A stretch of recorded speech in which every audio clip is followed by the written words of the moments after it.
जय जगन्नाथ सांग मैंने भेरी गुड मॉर्निंग देखुए आपण बर्तमान ठंडा सीजन केमती कमी कमी जाऊँगी आ खरा सीजन केमती बढ़ी बढ़ी जाऊँगी तो यहाँ हूँ बड़ी पकेबार सब बेस्ट टाइम आम घरे बड़ी पड़ता यहाँ आम दी प्रकार मुझे बड़ी रखी देखूँ दुईटा डालार अलग अलग सेपरेट रखी गोटे रखाई आमर कखारू बड़ी आ गोटे रखाई खसा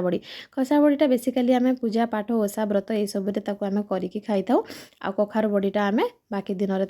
खाई था दुईटा सारा बड़ीर टेस्ट पूरा सेम टू सेम रहा स्पेशली आमको घाट तरकारी पकईकि खाइबा भल लगे टमाटो खटारे पकईबा भल लगे खाली बड़ी चूरा कि बैगण आलू भर्ता ये सब आड हुए खाली भी भाजिकी खाइबा बहुत भल लगे स्पेशली आपड़ जदि बड़ी खाऊँ पखाड़ सहित खातु पखाड़ सहित बड़ीर कॉम्बिनेशन बहुत ही सुंदर बहुत ही टेस्ट जमती छुआ मैंने आजिकल पांपड़ खाऊँ कुरकुरे खाऊँ चिप्स खाऊँ तो बड़ी भी से टाइप बहुत ही टेस्टी लगे छोट छुआ भी खाईपारे बहुत ही हेल्दी टेस्टी यहाँ आमर होम मेड बड़ीटा कौन प्रकार आउटसाइडर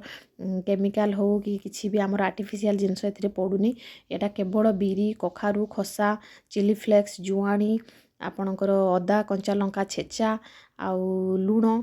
यही सब जिनस जीरा पाउडर ये सब आमर घरोई जिनस नहीं बड़ीटा बना हो सांग मैंने तो आमर तो बड़ी बनी जाइए देखूँ आपण मानक केमती लगुच मो सहित निहाती कमेंट करूँ जदि दरकार अच्छी बड़ी तो मत ये कमेंट रे लिखूँ निहाती मुझे पठेबी आ जदि भल लगे लाइक कमेंट सब्सक्राइब करेंगे।